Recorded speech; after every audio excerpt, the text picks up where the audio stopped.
Libos. Hello, good evening, and welcome to another episode of the Wednesday Week. A little bit older than you. I'm not touching this topic. I'm not touching it. Yeah. Mediocre, mid-table, rabble. So I just want to be able to talk as much If you play a night game, he has to turn the bloodlines on. No one would have believed that he would keep his job for as long as he had. But The Wednesday Week.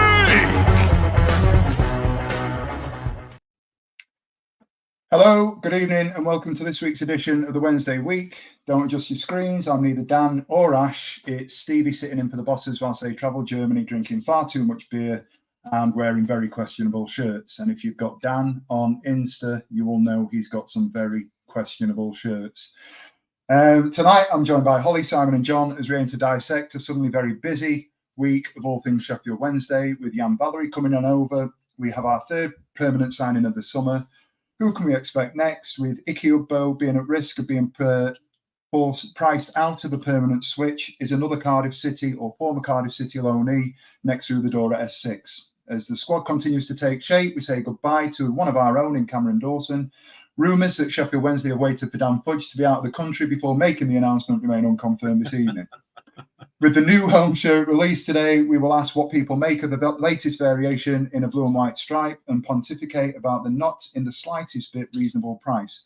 Meanwhile, Danny Rohl seems to have captured the hearts and minds of the footballing nation with his breath of fresh air punditry on ITV, which has led to non-ITK people asking where the devil he's come from. We'll look at this and no doubt discuss a few other bits and bobs from Germany, as the nation seems to be coming to the realisation that we might not actually be the odds-on favourite that we all thought we were. There's also a little bit of raffle news coming your way as we make our way through tonight. So enough of me rambling, and let's get on with the main show. Guys, how are we doing? yeah, all right. Yeah. We nearly had an awkward one. I nearly had to do this podcast from the bath. I've hurt my leg, and everyone's gone out. And I thought I'll soak my bones. Then I couldn't get out of bath. I'm aging like a fine banana, and it's not going well. Talk us through what you've done then, Holly. I haven't done anything. People who can't tackle, it's a footballing injury. It was the first pre-season friendly that we've had, and I'm in a new position. Nice to try a new position now and again, until you get tackled from behind after 10 minutes and have to sit on the sideline with an out-of-date ice pack on. So I'm meant to be doing the 3 peaks on Wednesday, and I haven't been able to walk all day. So we'll see how that pans out. Yeah, it'd be nice weather for it as well. A steady old high 20 degrees Celsius if you manage to get out there. So, yeah. Great. Yeah, not too many. How about you, Simon? How you doing, mate? Yeah, I'm all right, thank you. A long time no speak to. God, it seems like ages since I've been on here. So much has happened. And so, I mean, there's even some football tournament in Germany that a couple of pissheads off here have gone on. So, yeah, I'm good. All good. A bit bloody warm. Jesus wept.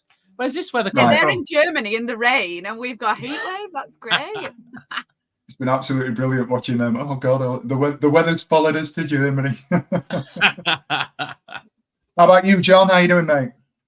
Yeah, good. Can you hear me now? Is it all sorted? No. A little bit quiet. Turn yourself up a little bit. Do you want to have a little wiggle with your ears, and I'll come back to you, mate. Fiddle, John, and we'll come back. Have a fiddle. You fiddle with yourself, John. Oh, God, that's the viewers either up or down. I'm not quite sure which way. No. So what we're doing now is we're actually having a Phoenix Nights Can you hear me now? Listen, what a great way to immerse myself into the hosting berth for the first time is John turning up 90 seconds before we go on air, sticking his earphones in and them not working. So, yeah, nothing like a baptism of fire. So they can't tell you off. Let's just pretend this didn't happen. Oh, by the way, my phone will be blowing up by 8:30. Don't you worry about it. No, they'll be all sat around Ash's phone watching now. I'm surprised the comments aren't flying in. Right, we'll get into a bit of Wednesday chat. It's been a bit of a week. We were in here last week, and we were in here last week, and we were talking about it being a little bit quiet in terms of business, and we were stressing a little bit about not necessarily having too much to chat about. Things have changed in the last 7 days, haven't they? And I think the thing that kicked it all off was the signing of Yan Valery. Now, Valery, 25-year-old Tunisian international who made his debut playing for against Manchester United, playing for Southampton in the Premier League back in 2019, just before COVID hit. Simon, I'm going to come to you first. We've obviously we seem to be making that signal of intent with the profile of player that we're looking at. Bringing Yan Valery in, was he somebody that you saw as a priority, somebody you thought we needed over the line? Was it a position that you think we'd need to get after before we start looking at strength in other areas? What did you make of it? Plays at right back, doesn't he? Which I didn't think would have been really on the highest of lists, with obviously Palmer and Pole playing on. I've nearly forgotten these players' names. It's been so long since I've spoken about them. But I didn't think that the right back would be the priority. But what he does bring is, I think he's 25, brings some youth into the side. He's just come from, I think, France. He's played the last 2 seasons, quitted in quite well. He's a Tunisian international. Mate, he sounds like he's got some quality there. So, if we're actually taking people on who might actually be better than the positions we've got, I'm all right with that, because a year ago we were sort of saying the players that we were bringing in, were they an upgrade on what we already had? We probably question that, but I think this is a signing who is actually an upgrade of what we've already got. So, and Danny's seen him when he was at Southampton. So, to be honest, he can't do anything wrong in my eyes at the moment, can Danny? Yeah, I've got to agree with that. And it was only when you look after the fact that you realise, there might have been a little bit more due diligence than you'd expect. Holly, he's kind of, it's almost like he's gone back to somebody that he might already know, somebody that he trusts. He's obviously worked with him when Valerie was a younger player at Southampton. Do you think that's probably played into the psyche a little bit, the sort of the rationale behind going after it? Well, I'm not going to lie. When we sign people that I don't already know about, I don't really watch the videos, because Etienne Assayas has ruined any highlights reel of a signing for me. I thought he was going to be absolutely amazing, and then he wasn't. so I ignore that stuff. But I think, like you say, he's gone back for someone that he knows. But because he's not really vastly on everyone's radar, he doesn't come with everyone doesn't already have thoughts on what his foibles are. So we're not already judging him on, a lot of the signings that we've had before are people that, not in the Danny era, I mean previously, are people that we've already seen at other places, and you already think, oh God, and you're already disappointed before they start. So I think it's exciting that he's a younger person. It's exciting that he's played at a higher level already. These aren't really things that we normally tick off with signings anyway. Danny already knows him, and he's gone back for him. So, like you say, he ain't just, there's more of a thought process, oh, he was good before, so I'll bring him here. I think it's not something, like Sai says, probably not something I would have thought of, but clearly, Ben says great backup for Palmer. We'll see. Ben knows. It's obviously part of the master plan, isn't it? So I think I'm excited. Yeah, Sorry, Steve. I was just going to say one answer onto that. This time last year, we had no signings. I don't think we even had the manager as yet. We all bemoaned. We look like we're actually planning for next season. We've signed this guy early. We signed a couple of guys early, and this guy now. Yeah, it's weird. It looks like, it is. It is, because the last 2 or 3 seasons we've been very lastminute.com. Whereas this season, and that all strikes me as he's got a plan, a set out plan. He's bringing in the players that he wants, and we're getting them in early.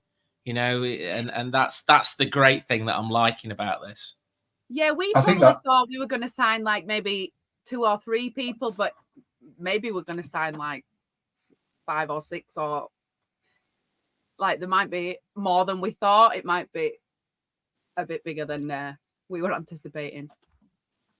Yeah, Sharman's in the comments agreeing with Simon, and we've got another one here from Craig Hayward who's saying, is it just me who thinks he's been brought in to replace Iorfa? Now, John, anecdotally, I've seen today Iorfa turns 29. I didn't really realise he was quite that old. And again, we go back to the age talk that we had last week, don't we? Where we're talking about that sort of, that prime age for a player, whether that be a goalkeeper or an outfield player. What are your thoughts on Valerie coming in? Do you think he's been brought in to bolster the squad, or do you think that seeing as we've had 1 or 2 movements out in recent weeks, that we may be looking at a bit of a squad overhaul, and maybe he's coming in to replace people that we've already got?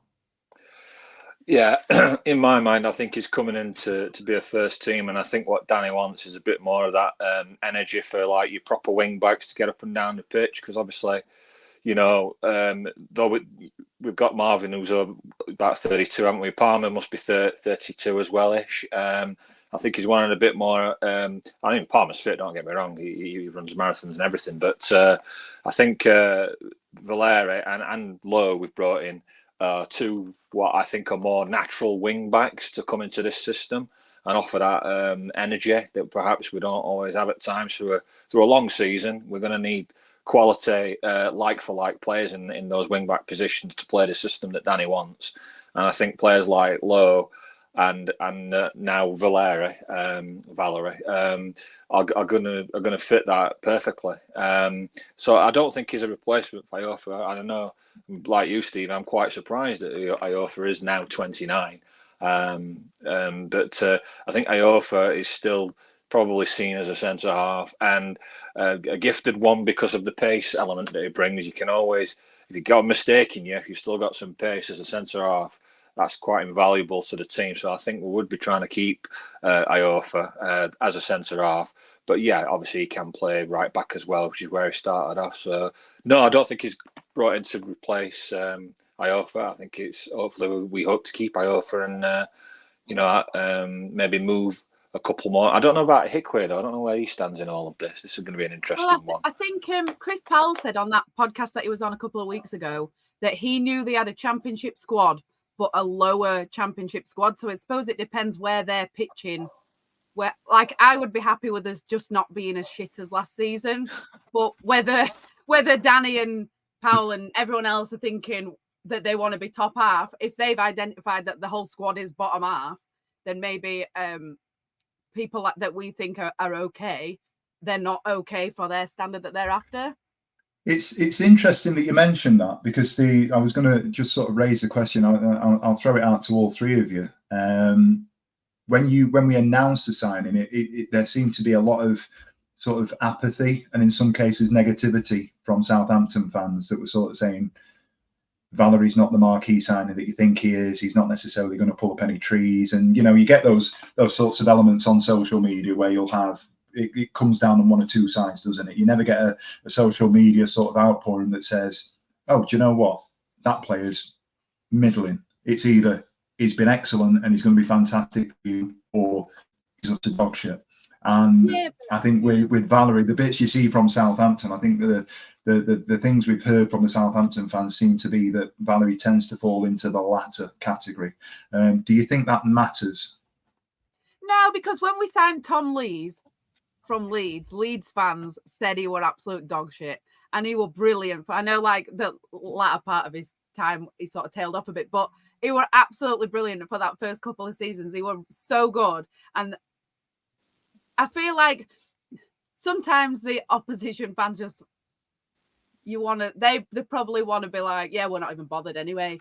And if I scroll down and then there's a handful that say he's good, I'm taking that, because for an opposition fan to say that they're good when they don't really want to, I'll accept that. Like I say, Leeds fans absolutely slated Tom Lees, and that's just not true. I tend to never really take much notice of what opposition fans say about a player you're signing, because you've just exampled a really good one there, Holly and Tom Lees. And then we also had the flip side of it where Watford fans were telling us how good Alman Abdi were.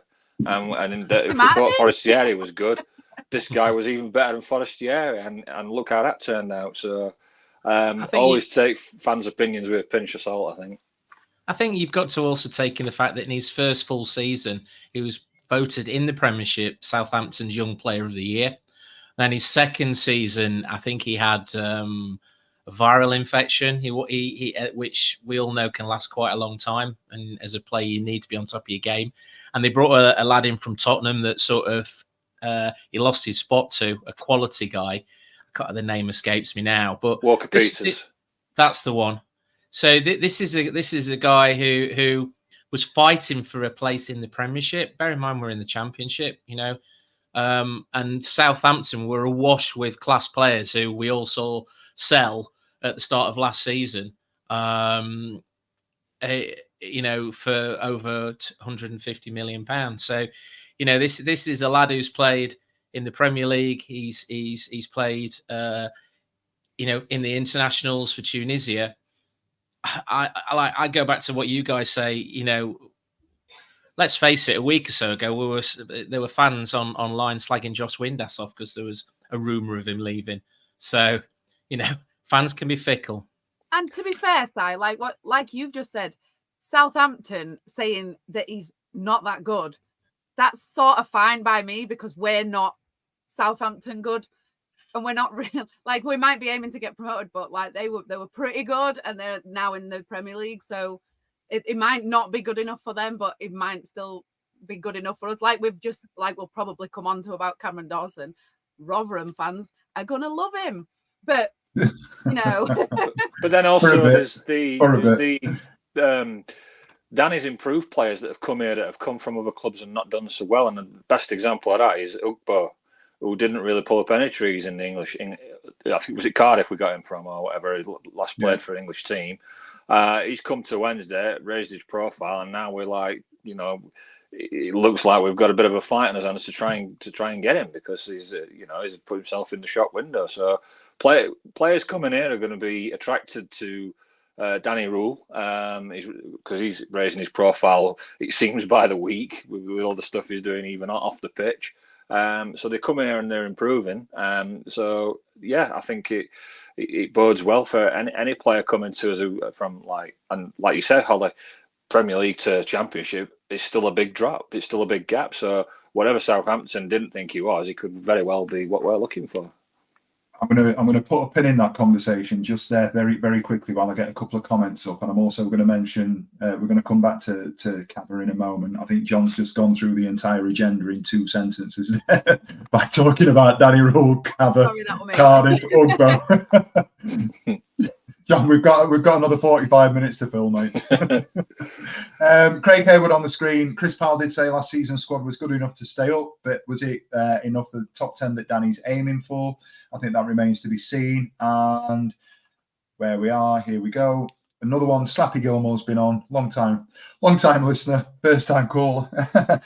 Player can be poor for one club, but find the right move, the right fit, and they can turn out to be quality. I'm totally with Simon. It feels like we've got a plan for once in Danny we trust. So John's mentioned Ugbo, and we briefly touched on Cabba coming in. Rumours abound that Ike Ugbo obviously is somebody that we've been suiting and looking at sort of trying to get over the line. It's come out in the last sort of week to 10 days that this is something that we may not be able to get after due to the price tag and the demands of the team. Is it Angers? Yeah.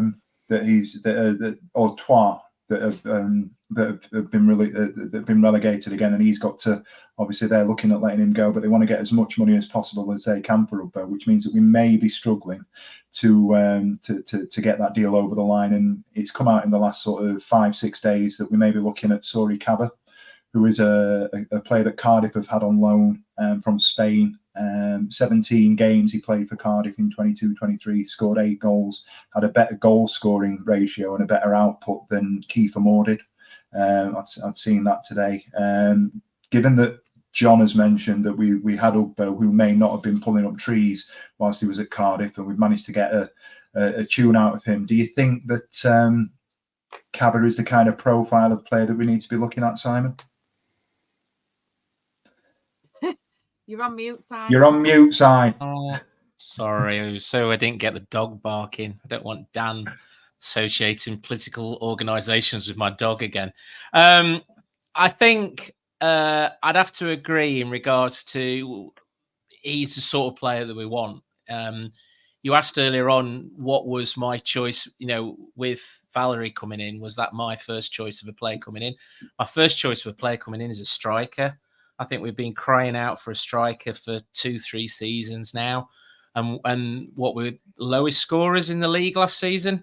So we do need somebody who can put the ball in the back of the net. If we can't get Ugbo through due to some financial reasons, then Cabba does come across as the sort of player that he knows where the back of the net is. It's 29. Does that go against the? I know you guys were talking about this. This comes from a 53-year-old, where 29-year-olds are just kids. But in the game of football, where we've been offering contracts to players of that age of a short duration, which has meant that they've decided not to stay, is 29 too old? Is there a better choice out there? Is it the fact it's lazy journalism and he was at Cardiff, Ugbo was at Cardiff? Let's just throw a rumour out there. It has come from nowhere, hasn't it? I believe Las Palmas are looking at getting rid, but I don't, I think the Valerie signing came from nowhere. So, but we need a striker. I think to basically put it in capital, the club needs a striker. That's what we need. John, what are your thoughts on it, given that we, as Simon's just alluded to there, we were low scoring, a low scoring team in the Championship last year, and we want to try and get somebody over the line that may potentially be something of a marquee signing. I think Cabba can fall in one or two camps here. He could either be that marquee signing and a bit of an unknown quantity, or is he just an extension of an Ugbo who will come in and do a relatively good job for us? What's your take on it? Yeah, well, I think obviously, as you all know, it's the hardest position to fill when you're looking for new players as striker, and whether it is, like Simon said, lazy journalism or not, we'd be linked with the Cardiff man. I also do wonder if we might have another look at that Maguire lad, the American kid who came over and got messed around with Blackburn, didn't he? And didn't end up going through that move. We were rumoured to be interested. I think he was even spotted at some sort of spa place in Derbyshire, wasn't it, at one point? So I don't know if he's somebody we might look at again, but I think it will be the hardest position to fill, whether it is Ugbo or whether we have a look at this Cabba lad. I'm not so worried about him being 29 because these days it's not 29 like you were talking, 15 plus years ago, where players, as long as players have looked after themselves, the game's come on quite a lot now, hasn't it? And with fitness and longevity, I mean, look at Ronaldo in the Euros at 39, so the 29 doesn't really bother me so much. But yeah, I think I agree it's a priority, because if we got designs on being, top 10 or even better, we're obviously going to have to be a lot better in scoring goals than we were last season. So I'm sure they're casting the net far and wide, and they may even have a surprise or two up the sleeve before the season starts with some loan that might come out of left field. But I'm sure they're looking. But yeah, it's going to be really important to see who comes in as our main man. Do you know what, though? I'm so torn about it. I'm so torn about the Ugbo thing. Part of me thinks we can find somebody similar. Part of me thinks they've heard that we want him, so the price has gone up. But ultimately, if he came in and was rubbish, we wouldn't want him. And or any striker, if they're good, you have to pay money for it, don't you? Like John says, it's the hardest position. And if they're good, everybody wants them. So you're going to have to compete with other teams to get them, unless they're a complete unknown quantity and they're really young, and then you happen to drop on them when they have the best season of their lives. Or like Grant Holt dropped down to League Two and then suddenly found himself in the Premier League. It has to drop right. And I'm so torn as to whether I think we should invest the money in Ugbo or someone else, or invest more money in someone who's more proven, or if we should just risk it for a biscuit and hope that somebody young is great. We don't really have a good track record for really young players and having patience with them. So, and I don't know whether that would be a good idea. Our fans, me, don't have the patience for people to just be like, oh, he's missed again, but he'll come good in January. I don't like. I need him to be good. So I'm so torn on that. I can't decide. I've got nothing to add. I can't decide. I think the interesting thing for me, or the worry rather than the interesting thing, the worry for me is that if we then suddenly start putting significant outlay of finance into one player rather than strengthening the squad as a whole, we've had a track record over the last sort of 6 or 7 years under the reign of Chansiri where we've gone big and we've gone big early. And, you know, even in 2024, we're still suffering the effects of that. We've gone big in 2017, 18. Yeah. So 7, 8 years down the line, we're still suffering. So I take everything with an air, and I err on the side of caution when it comes to sort of the financial input into our playing squad. But there was an interesting comment a moment ago from Danny SWFC, who said that get you a lad from City Academy or Man United, there'll be some great players in there. And that's something that I think is really interesting because, you know, when we go back to the January transfer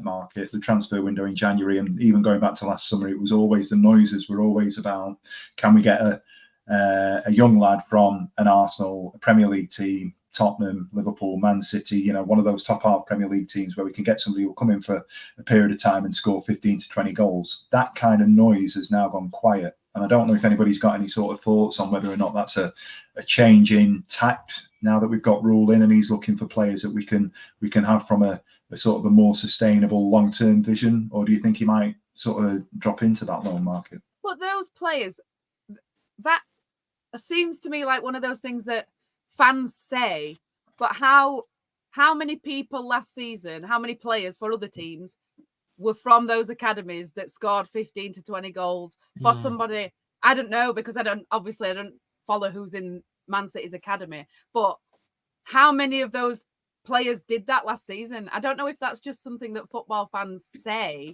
well, sign somebody, they've got loads in academy, and we don't really like, does that actually ever come to fruition? Oh, I suppose over the years, there's the odd people that have wheedled through and then gone back to the Premier League. But I don't even know whether academies loan out as many players as they used to before. I think they have their own insular academy stuff that they do against each other, and they sort of live in their own bubble. Maybe I'm out of the loop. I don't know, but how? No, I think you're right. Holly. I think you certainly see defenders, and we obviously had a goalkeeper. You see the odd defender and midfielder loaned out. But very rarely do you see a striker who's scoring that many goals. And I think nowadays as well is that these big teams, these Premier League teams, if you have a lad who's 15, 16, 17, starts banging a goal a game in, they'll soon recall them, because that's the sort of thing that you want coming off your bench. There's no sort of barrier now in how young players can be to come on in Premier League games anymore. Yeah, it used to be. Say if you're good enough, you're old enough now, don't they? Yeah, they do. There was this thing, oh, he started when he was 18, you know, he's younger. The Premier League players seem to get younger and younger, obviously, you know, like policemen and stuff like that for me. But, you know, there doesn't seem to be any barrier. They just get shorter. It's whereas Chelsea used to be the big one, didn't they? Didn't they have more players out on loan than 53 players out on loan? Yeah. UEFA stopped them, didn't they? Yeah.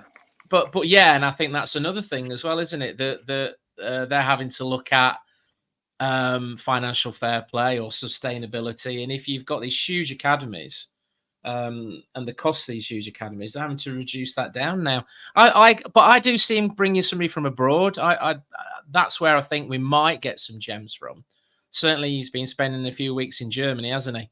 You know, and he's got a few good contacts out there. You know, none other than the guy who's just taken over as Barcelona manager. He's well respected. You know, let's see. I think we might get some players from abroad, which, to be honest, the German players we've had in the past haven't been that too shabby, have they? No, you're absolutely right. I think just a comment just on that, Mad Ward, Danny needs to get in touch with his mentor, Mr. Flick at Barca. Surely they've got some mint youngsters for us. I take all of that with you get so excited by it all, but I just take it all with a pinch of salt. You're not right. being funny. We've had we've had that sort of hope and that optimism that we'll be able to get players in, and just because Danny Rule's got a link with somebody, he knows somebody, it almost goes to that the ownership model. Danny Rule's come in because we've got RB Leipzig are going to come in and take over, or Red Bull consortium are going to come and take over and turn us into the an English version of that. And obviously that looks like it's a dead in the water rumour if it was ever even a starter in the first place. But it's going to be interesting to see where we go with the striking options and the recruitment over the next few days, weeks, months, because I think we're going to try and get out to pre-season, and I know we'll come on to it, a tour or two and a couple of fixtures that maybe overseas that might be exciting for one or two people. And by the time we get out there, I'd like to think that the lion's share of the squad will be in position. So that's I was just going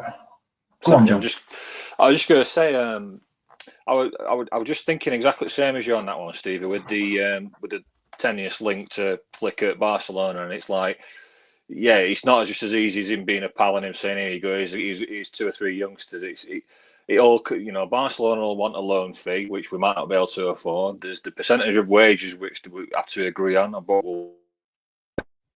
Then there's the players who want to move abroad at being such a young age. So there's mitigating circumstances which make it a lot tougher than it seems on paper, isn't there? And I know you referenced our English academies earlier. I know we were linked with that Mikael Biereth not too long ago, the Arsenal youngster. I think Sturm Graz are trying to buy him, and we're after loaning him, but it's gone a bit quiet on that. So we'll have to see what comes out in the wash, as they say. But I think we're still looking at all possibilities, aren't we? The last thing I'll say on transfers, though, is at this point, before we've even seen him playing, before we know that we haven't signed anyone from Barcelona, that this is the time we can get excited about it all, isn't it? Let's not pretend we are going to sign loads of loanees from Barcelona. This Valerie guy's absolutely. It's all football manager stuff, isn't it? That's it. You can get excited about it now. It's only in the season that can disappoint us. Yeah, you're absolutely right. Speaking of disappointment, it's interesting interesting timing that Dan Fudge is not here this evening, and in the couple of hours prior to us going live tonight, there was a press release from, first of all, Rotherham United, and then Sheffield Wednesday, announcing that much maligned goalkeeper Cameron Dawson has announced that he'll not be re-signing his contract with Sheffield Wednesday this season. He's going to be moving on to pastures new. Holly, I'm going to come to you first. In fact, before I do, I'm going to put up Cameron Dawson's Insta. So he's shared a heartfelt Instagram post, and I think one thing that we can all say about Cameron Dawson more than anything else is that whatever you think, he is genuinely he's in the Liam Palmer school of one of our own, isn't he? And he's put out a post this evening, basically saying, "Thank you, Sheffield Wednesday. Being a Sheffield Wednesday player is all I've ever known. Time is now for me to move on to a new challenge. My main feeling is one of complete gratitude to the football club and everyone involved. It's been a huge part of my life for 13 years, and I'm grateful for the journey I've been on with the help of so many great people. Thanks to the fans for your support over the years. I always gave it my all and never took the privilege of playing for Sheffield Wednesday lightly. The club is in a fantastic place with the manager and his staff. I'm sure the back end of last season was the start of a really positive time for the club.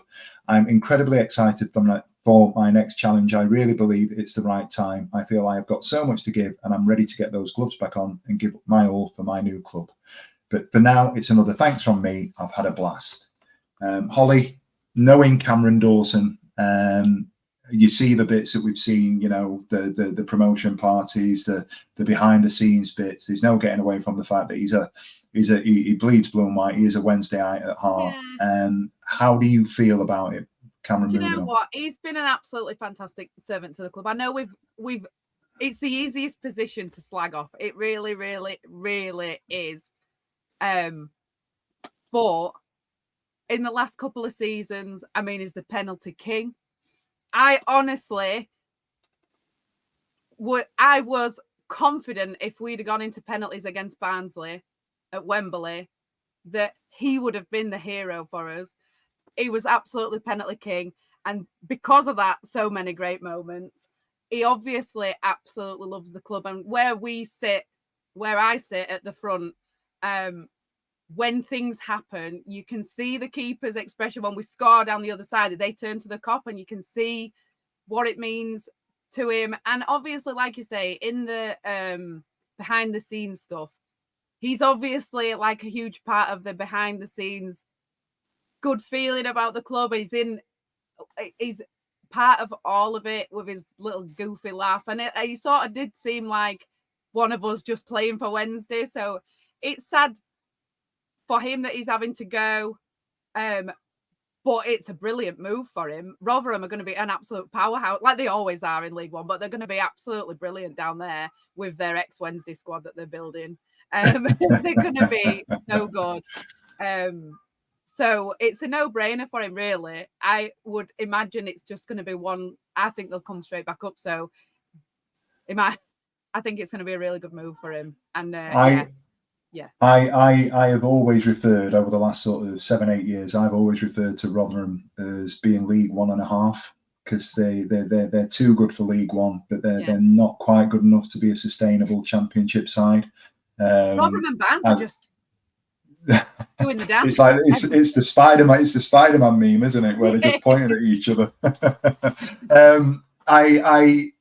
I've clipped it and I've shared it. And I couldn't not because it was around about this time last week that I sat here and said, I think it'd be a really good move for Cameron Dawson to make the move down the road to Rotherham. He wouldn't have to move his family. He is sort of 28, 29 now.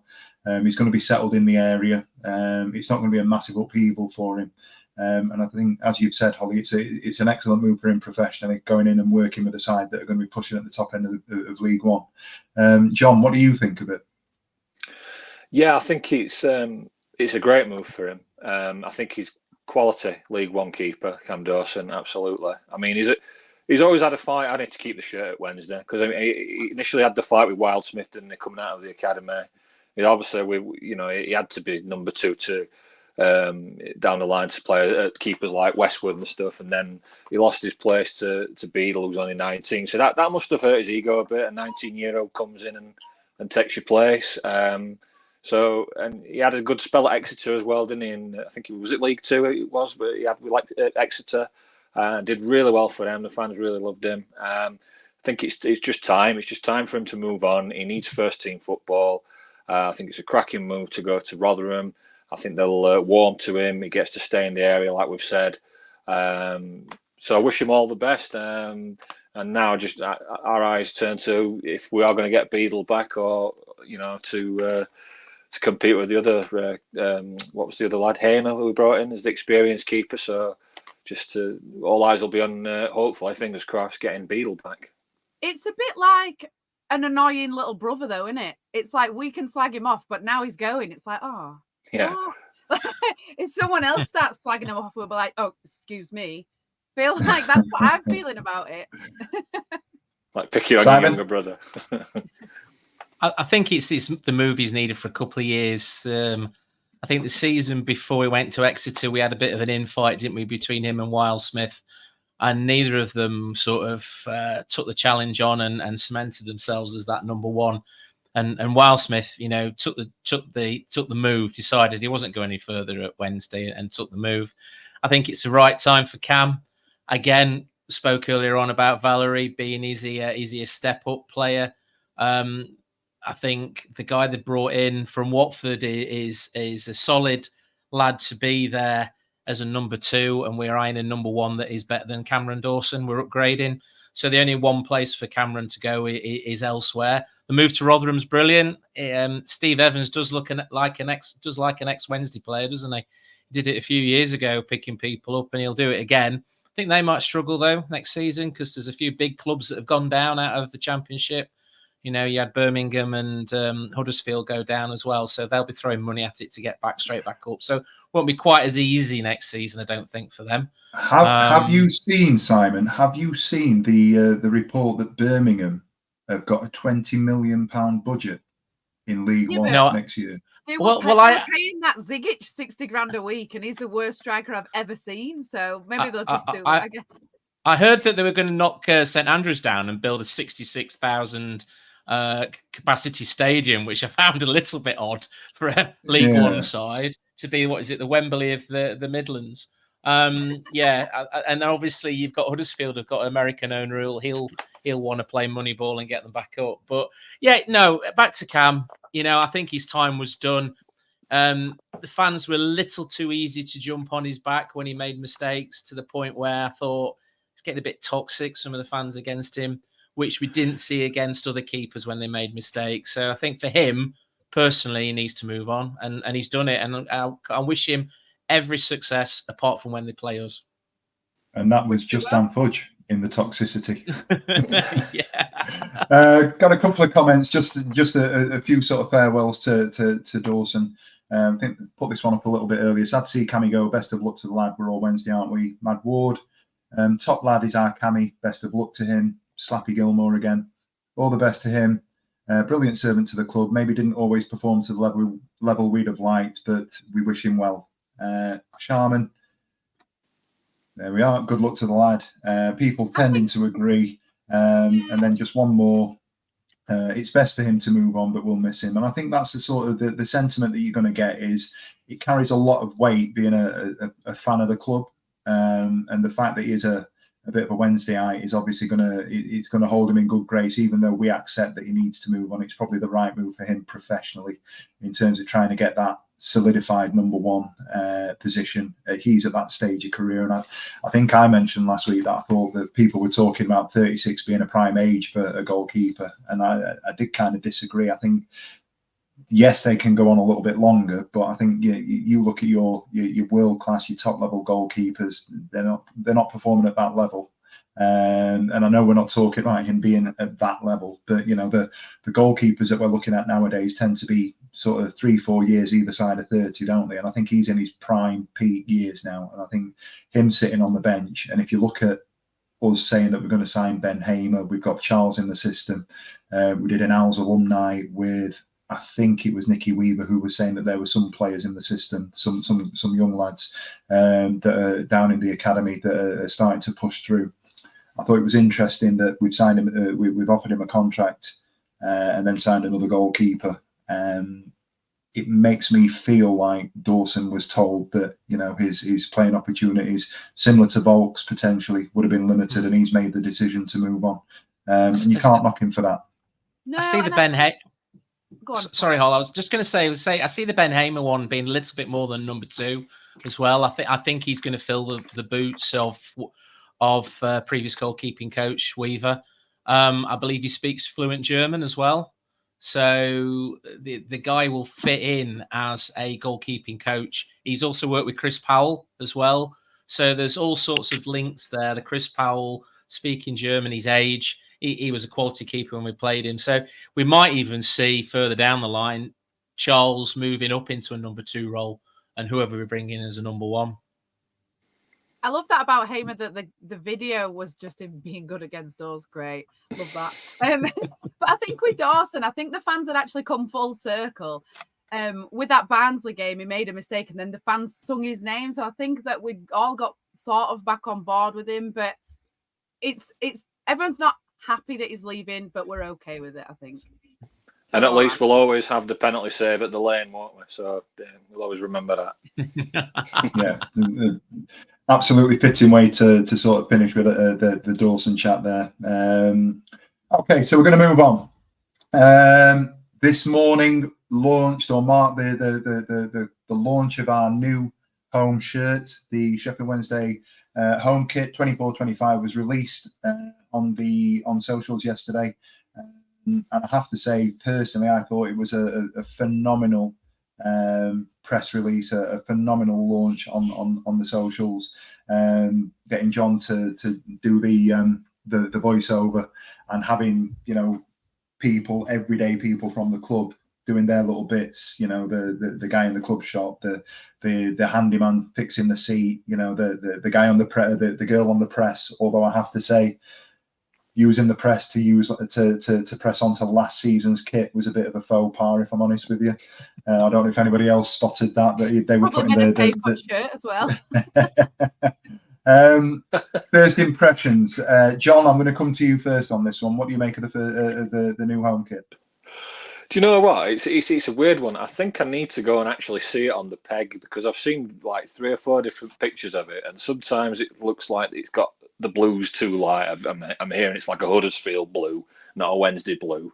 Then it's got the big square white thing on the back end, so obviously that's to help with the number reading for officials and no doubt media as well. So it is reminiscent of I think it was the VT plastic sponsor that we used to have when we had the thin stripes. It's reminiscent of that. Where, I mean, I don't know if we want to discuss the price like that. Might have to just skip on to the over price. that. We will come on to the £69. price. But, yeah. Okay, we'll mention the price now, John. Sorry, yeah. I don't mind it, but I would like to have a proper look at it. So maybe I think it'll be on. It's on sale now, isn't it? And no doubt it'll be in Owls at the Park as well. So I'll get a proper look at it and make a proper judgment then. Yeah, it was on sale. What I've managed to do is for the benefits of people watching on a visual medium, I've got a couple of grabs for you. So there's the kit locker launch that has been done in the kit room there. We've got the overview there. What I haven't managed to do is get a back paneling shot, but you can see the close up there of the detail on the blue stripes and the badge and the Macron sign going up, and also we've got the detailing on the sleeve there as well. Simon, what do you make of the kit? Yeah, it's a grower, I think. I like the combination though that we've gone to black shorts. I think the black shorts is a winner. I know you said that last night, and I think our WhatsApp chat would pretty much said there's only so many combinations you can do with with blue and white stripes. Red and white stripes, shit. Blue and white stripes. Whoa! Yeah, where are you going? From the other week. Yeah, burnt orange apparently. I think in the different shades, the pattern in the blue makes it look a little bit lighter than it is. I like it. It's a blue and white Wednesday shirt, isn't it? And we can argue all day long about thickness of stripes, where the stripes go. We've had white patches on the back. We've not had white patches on the back. It's a football shirt. I won't be buying one because, according to Ash, anybody over 18 shouldn't wear a football shirt. And yeah, but my son had a look at it. He said, "I'll have to see it in the shop first before I buy one." But I like it. I've got no qualms over it. It's a Wednesday shirt. It's blue and white stripes. What's not to like, really? I think there's sad. I think as much as the design, it's then what sponsor do we get? Because that can put you off a shirt, can't it? If you get makes it. Yeah. Yes. Yeah. So we'll see what happens. If we're not had the A up on last year's shirt, so that shirt, and just had a plain shirt, it would have been our fortunes changed shirt. when we put that patch on. So I feel like that's what we need to do, regardless. Even if we get a different sponsor, everyone just stick that Sirita halfway into the season. Stick that on. If we're doing bad, put them in your pocket, and if we need a halftime patch, go for it. That's what I would do. We need a booster. We've had a couple of comments. I've flashed a couple up. We've had a couple more comments. Sharman's been on again. I think the shirt would look better with the old school badge and a more solid blue. Anthony Beale asking, what is a Wednesday blue? No, I agree. I agree with the Wednesday blue. Yeah. Craig Haywood, great video. Not sure on the kit, but fair play. It's out early for those summer holidays in the Owls in the Park, which I would imagine there'll be a sort of a focal point this weekend. It's Owls in the Park on Saturday, isn't it, actually? So be interesting to see that. If the thick stripes were blue, it'd be better. Not sure what I'd make of that. People agreeing with the sponsor comment. Sponsors do make a shirt. Good old Sanderson years, which was something that we had in the 30-day challenge. Chuppa Chup, Sanderson. I'm a Finlux VT plastics guy myself, but that's me talking about my age. Would we remember Sanderson so greatly though if he'd been shit in those years? You know, nobody talks about Napoleon's Casino, do they? we were shitting with Chuppa Chups, to be fair. yeah, exactly. So interesting point, Andy Marsh. Why is nobody talking about the collar? I'm going to stick the collar back up. The collar, let's have a look. It's like Bear a with me, hold the granddad line, shirt. Paul. Is it a Granddad granddad collar, shirt? yeah. Oh yeah. So when Yeah, we've had when that the in shirt past. first came out, and we grabbed it, and I can't remember, one of us had shared it on the group chat, and Dan's immediate response was, "I don't like the collar," whereas I'd gone in and I said, "I actually really do like the collar. I like the non-button on the split, but I think Dan prefers to have the actual collar that you can pull up Cantona style."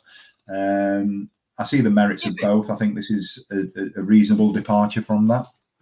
It's got a little bit of a V, so if you've got a little bit of a rug, a chest rug, you can get that out. Might be for those kind of people. That's maybe why Dan doesn't, because he That's why he manscapes. doesn't like it. Yeah, that's it. I mean, I seeing do- his We've moved shirts on he's from worn manscaping. We've moved on from manscaping. If you see his shirts he's been wearing in Germany, he's hardly wants to sort of comment on the colours of his shirt, is he really? I do think that black shorts is better. Again, the sponsor will make it. I think there's a filter on the pictures because some of my friends have already bought it and it looks a bit darker. But I do think this is not a slight on any of my friends who have already bought one, but it does look unflattering, I will say, on most people that I have seen it in. So I don't know what it's made out of. Some kind of clingy fabric. Bring back this kind of stuff from the 90s and the 2000s that was thick as anything. That's flat as everyone. That's what we need. You might be sweltering, but we don't need the clingy stuff. Nobody needs that. Nobody who attends a football match needs clingy shirts. Nobody. Also, I prefer a thick one on the stripes. So that's my... I'm glad you added "on the stripes" to the end of that statement, Holly. Don't edit that out. Put that on your podcast. Listen, I'm on editing duty tonight. Jesus Christ! If we get this out by tomorrow morning, it'll be an absolute miracle. Moving on. John's alluded to the price. It's coming out retailing at £69. I believe the juniors is 53, and am I right in thinking infants is 43? It's a conversation and a discussion point that we have on a regular basis. We get to June, July every season. The kit comes out, everybody loves or hates it, and then the price comes out, and everybody universally hates it. I don't want to spend a great deal of time talking about this because we're almost an hour in already, and we've got a couple of other bits to get after. Quick thoughts, 20-second blast from each one of you on the pricing. Start with Simon. I think if you were charging that sort of money, we should go back to the home kit every 2 years, away kit every 2 years. If you've got a family of 2 or 3 kids, it's a shitload of money to shell out every year. A lot of money to shell out. I've only got one, so if he wants it, it's one lot. But if you've got a big family, that's mega expensive. Ollie? I think it is expensive. Is that slightly less than last season? I can't remember. We did have obviously a lot of conversation about last season's kit being expensive. I can see where you're coming from. If people have got big families, maybe they should do like an offer. If you get a season ticket, you get it cheaper. I know Barnsley do that for kids. Get a shirt with the season ticket just to punish them twice. But I don't know. Double jeopardy. Yeah, I'm one of those who doesn't normally buy the up-to-date kits because I wear the old ones, and then when they've sold out, I regret it. So that's what I'm going to do later on this season. When they sell out, I'm going to complain about it. John? Yeah, is it too expensive? Probably, but there is FFP to contend with. He's got to try and make revenue somehow, I suppose. I still expect it'll sell reasonably well. It's probably middling to some of the kits we've had before. So yeah, obviously, as Si said, if you've got a family like yourself, Stephen, they want a kit as well. It's going to set you back a bit, but it is what it is. If we get promoted, everyone's going to want it. So. Oh yeah. If they're aiming, if Chancery or the club or whoever say, right, we're aiming to get promoted, they're not going to be like, everybody just get this kit. Like, everyone's going to want it anyway. They'll pay anything. So I think the bigger gripe is when you get past like into January and you think, oh, they might knock shirts down now to about 30 quid or something, but it doesn't really seem to happen, does it? I think that's where they miss a trick, don't they? That won't happen. They've had a bit of a fire sale this year, haven't they? But I think, to go back to Holly's point, I think it's an interesting one because we're in a period of not knowingness, and what I mean by that is that we're either going to finish in I think potentially, I don't think we're going to be average mid-table. I think we're going to kick on, or we're going to be set for abject disappointment. And you look at when we get to sort of November, December time, if we're flying in the league, those shirt sales will remain strong, if not spike. Santa will because be a lot of them. People are going to want to get that shirt because it's the Danny Ruhl shirt. The time we got to the playoffs, or even higher, or whatever it may be, it's a shirt that people are going to be getting after for years to come. And we're on YouTube and we're on the visuals. You're looking at the shirt that Holly's got in the background. It's become a little bit of an iconic one because it's a Premier League shirt. If we can get a Championship shirt where we're pushing, I think that's going to be something that we can, will be good for us. Do I agree with the prices? Probably not, but I think it's just a necessary evil nowadays. We'll put it this way: Cardiff fans didn't want that red kit, did they? But then it was the Premier League kit, and they all wore it. So yeah. I was going to say, obviously, some of you know we go over to Germany start to go on a regular basis. I'm a Hertha Berlin fan, and I went in the shop and I thought blue and white stripes, iconic colours, same colour as Wednesday. Nike make it. I thought this is a really, really nice shirt. 90 quid. And you look at Barcelona shirts, Nike shirts from the Barcelona shop, 90 quid. They football shirts. Are we living in a time where we immediately think that football shirts should be cheap? And then somebody will go out and moan about it and then go out and buy a Stone Island top for 150, 200 quid. I always used to justify it with my son is you buy him a football shirt, a Wednesday shirt, and he's never out of it. It's a little bit different now. He's 16, but he used to live in his football shirts. So I used to think I'm paying 50 quid for that shirt. But to be honest, it's bloody good value for money. I can justify that with one kid. And that's, I think, the issue is when you've got larger families. And every year, home and away changes every year. I think that's where I sort of slightly disagree with it. Yeah. While you were talking there, Simon. Oh, go on, Steve. Sorry, Holly. I was just going to say while you were talking there, Simon, I've just done a quick Google search. I should probably know the answer to this. The England shirt is currently retailing at £85, and I'm not for a second suggesting that it's acceptable that people will. I think the misconception is people will talk about shirts and say, well, the England shirt, we can justify it because it's England. We'll pay 85 quid because it's England, and why are we paying £69, whatever it is, for a Wednesday shirt because we are just Championship? And I don't get that argument. No, I don't. It's almost an argument that we should be paying cheaper for shirts because we are just an average Championship team. No, that's not how it works. That's not what it is. If you go right to the bottom and you're talking your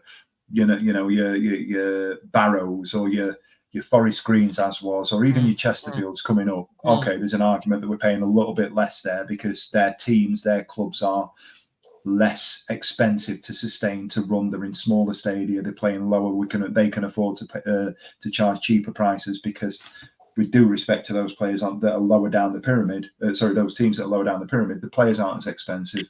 The overheads aren't as great. Whereas we are now talking about getting through that barrier into the Premier League, and that's what we want. That's the utopia. That's where we want to get into to the top table.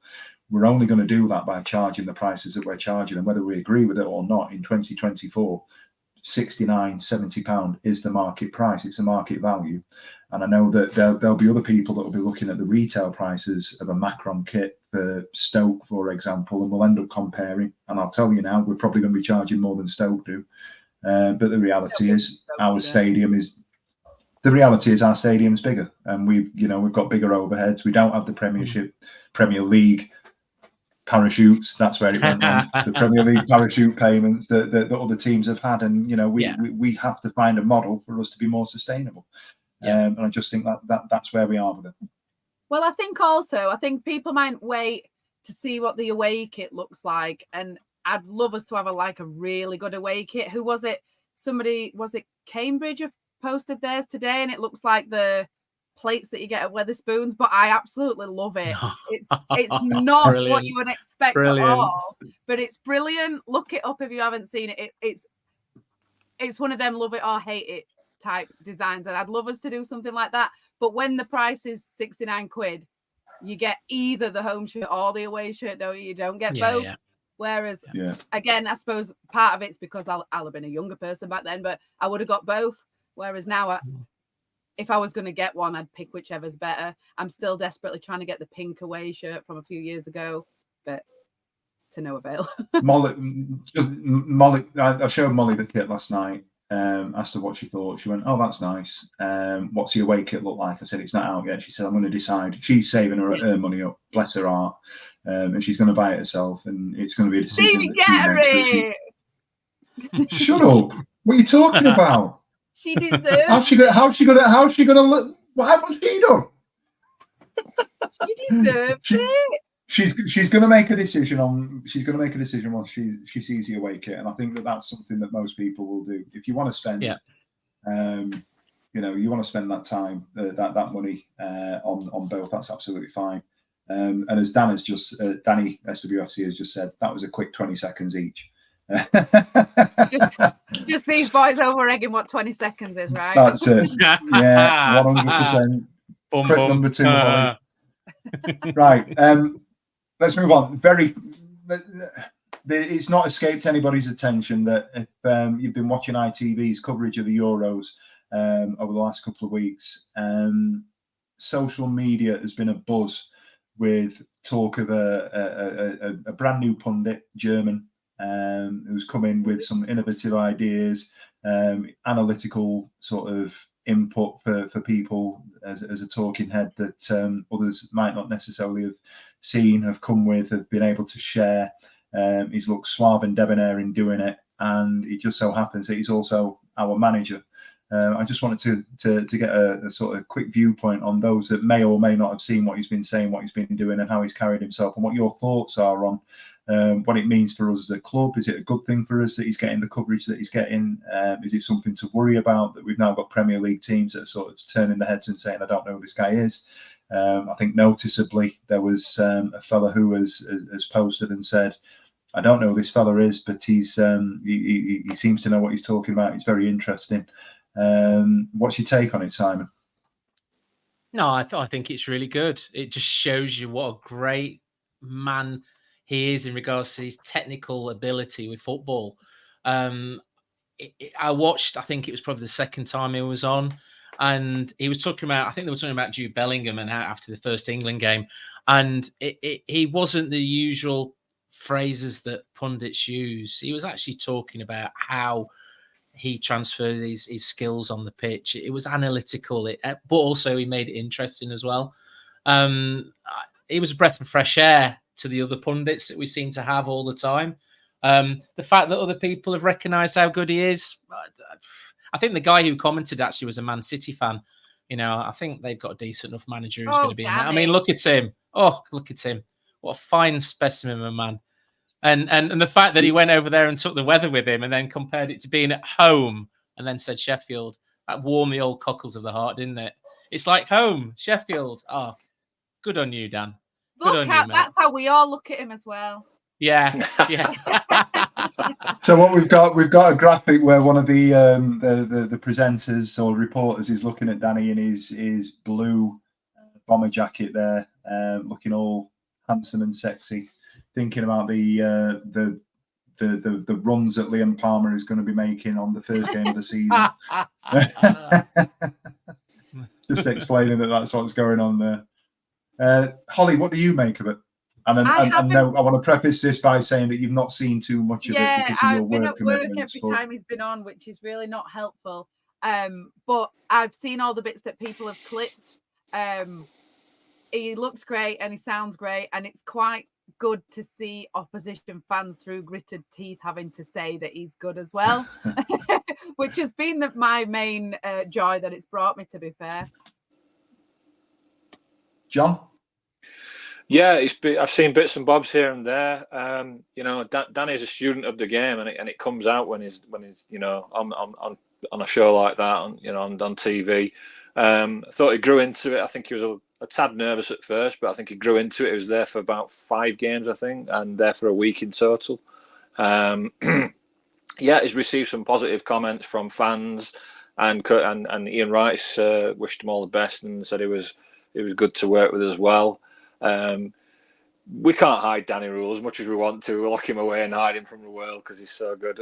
But so being on something like that, it's going to draw a few more people to him. But to be honest, when it comes to what we do on the pitch, ultimately what will eventually, we'll lose Danny Rohl, won't it, in the end? But yeah, I think he's been brilliant, to be honest. Felt a sense of pride watching him on there. It's like, that's pointing to the screen. That's our manager. That's our Danny.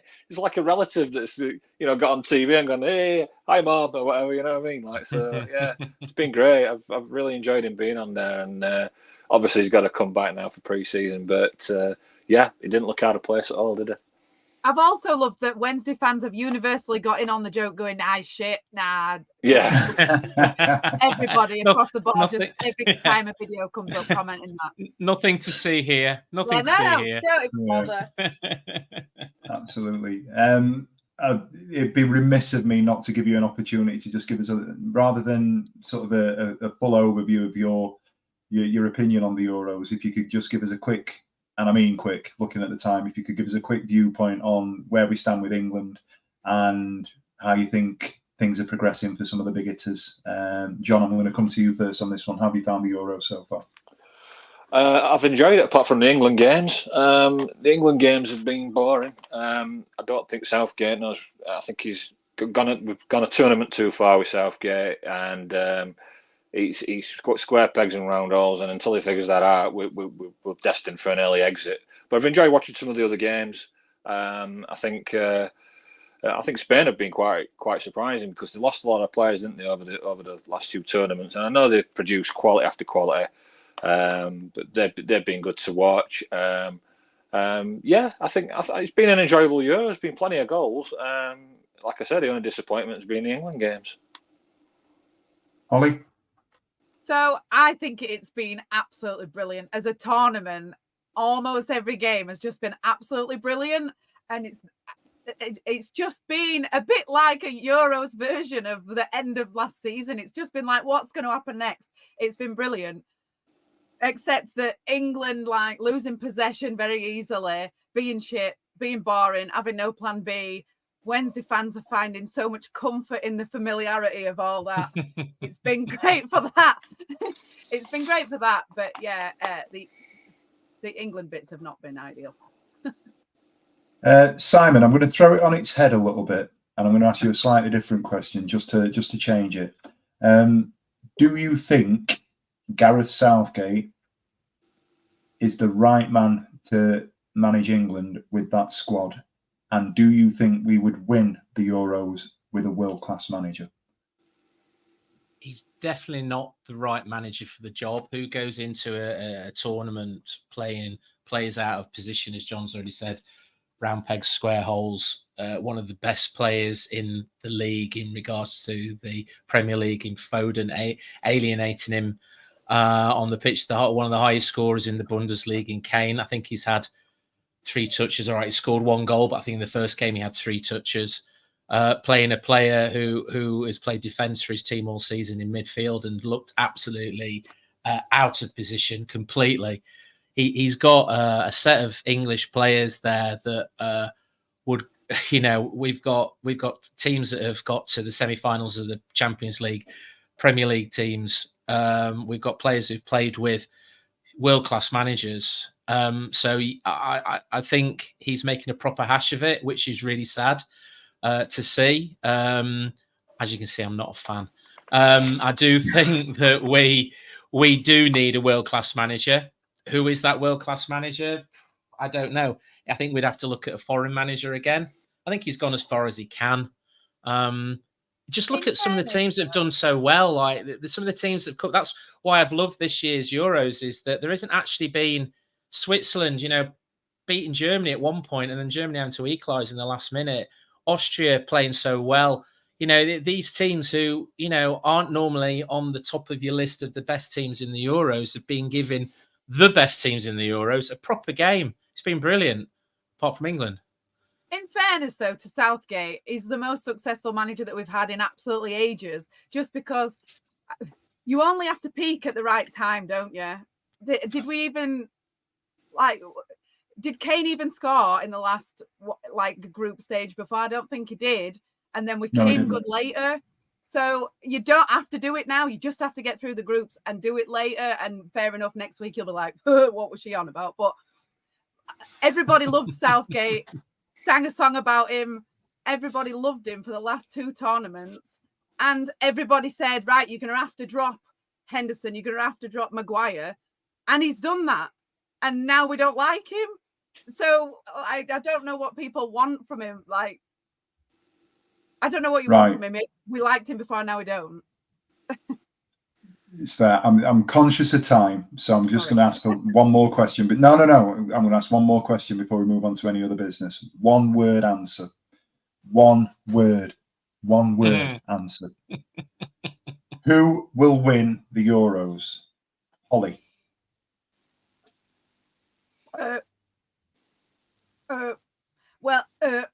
Come back to me. One word answer. I think it'll be a wild card. John. France. Simon. Portugal. Holly, Stevie. that's how it's done. I think it'll be a wild card. I don't think it'll be an obvious one, because I think usually For fuck's sake, woman, I said one word. Sorry. Usually you start a tournament and it's obviously going to be this team, and this time I just think wild card. This is Holly's 20 seconds, this, isn't it? I've got the stamina, all right. Right. Stevie, what's your one word? Germany. Okay. Germany. Boring answers from you all. They are what they are. Okay, we've done an hour and 12. I can feel the glare from Dan and Ash all the way from Germany. You should have been off 10 minutes ago. What are we doing? Has anybody got any other business before I go into our last bit? Right. Al's in the park this weekend. I think we've discussed that already, haven't we? So the fixtures that's all are I can out think this of. week as well. Oh, right. The fixtures are out, aren't they? Is it Wednesday? Thursday? Yeah. Thursday. Thursday. Can I have a one-word answer of what is the first fixture you look for other than derby games? What's the first away game or the first game that you look for? Simon? John. Leeds. No, look, that's a derby. You can't have that. Pick again. Oh, I can't have a derby. Oh, no. Maybe Derby now they've come back up. Simon? Because we had such a great away day, it'll be Portsmouth when we went. Portsmouth. Good answer. I like a London away day, so I look for some of them. But yeah, Portsmouth. I want to go back to QPR. QPR. Yeah, that was good. That was a good day. That was a good day. I want to go back to QPR in the sun. Yeah. With less ticket drama and equally as much beer. And more tequilas. The ticket drama added to it. Last one word answer. Will Windass be a Wednesday player come the start of the season? Yes. Simon? Yes. Stevie?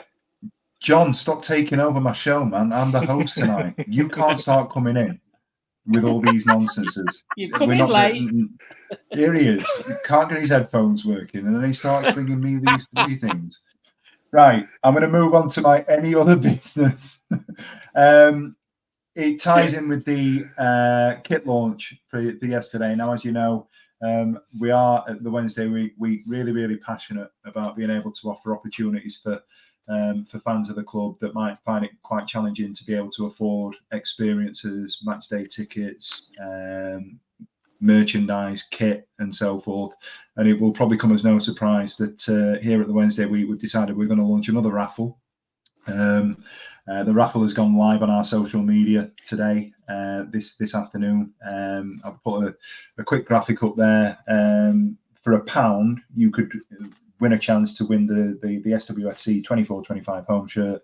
And as you can see from the blurb there on the graphic, as part of our continuous fundraising, we'll be raffling a 24-25 SWFC home shirt to raise funds for our community project at the price of £1 a ticket. Now, I want to be clear on this for people that might be joining the Wednesday week for the first time this close season, or might not have been involved in the raffles before, or have not been sort of involved and sort of paying attention to what we do. We do these raffles to try and raise money so that we can buy match tickets. We can buy experiences for people that we have spoken about in terms of the shirts that are finding things to be a little bit challenging in terms of covering the cost of those sort of items. So if we can, potentially give a little bit back by selling some raffle tickets to buy somebody a shirt, and then potentially next season get somebody a match day ticket, that's what we're going to be looking to do. It's a phenomenal initiative that we've got, and I know that I stand on this platform that I had this evening to sort of give that to you and sort of say that it's something that we're looking at doing. I'm immensely proud to be part of this podcast. Slightly uncomfortable sitting in the seat that I'm sitting tonight, but phenomenally proud to be a part of the things that we've done over the last year, and I'm very, very excited about what we're going to be doing next year as well. We've got lots of irons in the fire, and this is phase 1 of 24-25, trying to raise some money so we can give some bits back. And if nobody else has got to buy a ticket, all the info and everything else that we've got is you can find it on our socials. You can see all the stuff. social medias. All the social medias. All the social medias is eloquently all put by the social myself. medias. Like and subscribe, everybody. Like and subscribe. Guys, it's been an hour and 15 minutes, an hour and 17 minutes actually. Dan's going to be, his head's going to fall off. I'm really sorry, Dan. I do waffle at times, and it's probably why I'm not going to be hosting anytime soon again. But if you've jumped on, made any comments, if you've liked, you've watched, please like and subscribe, as we've just talked about. Thank God that's over. Get me a beer. See you later. Every week, live from 8 p.m. It's the Wednesday week, bringing you football analysis. He came in. I think he scored a goal. Bringing you banter. Yeah. Bringing you responsible life hacks. Met you wonderful souls at 10 a.m. for some shots. The Wednesday week. 1, 2, 3, 4 live. I normally just turn up and phone it in. I'm a little bit older than you. Like, That zero's gone, that goose egg's gone. Also featuring player interviews. It's Mr. Lee Bullen, ladies and gentlemen. Mr. John Harps, ladies and gentlemen. It's Captain Fantastic once again. It's Mr. Glenn Lubens. Oh, it's Mr. David Stockdale joining us this evening. It's Mr. Lloyd Owusu, ladies and gentlemen. He's joining us live on the show. Ladies and gentlemen, it's Mr. Carlton Palmer. How's it going, CP? You all right? Available on all social medias. Obviously, this goes out on YouTube and as well as all the other social media out there, podcasts, etc. The Wednesday Week 24-25 season. Join us next season. Put on your podcast.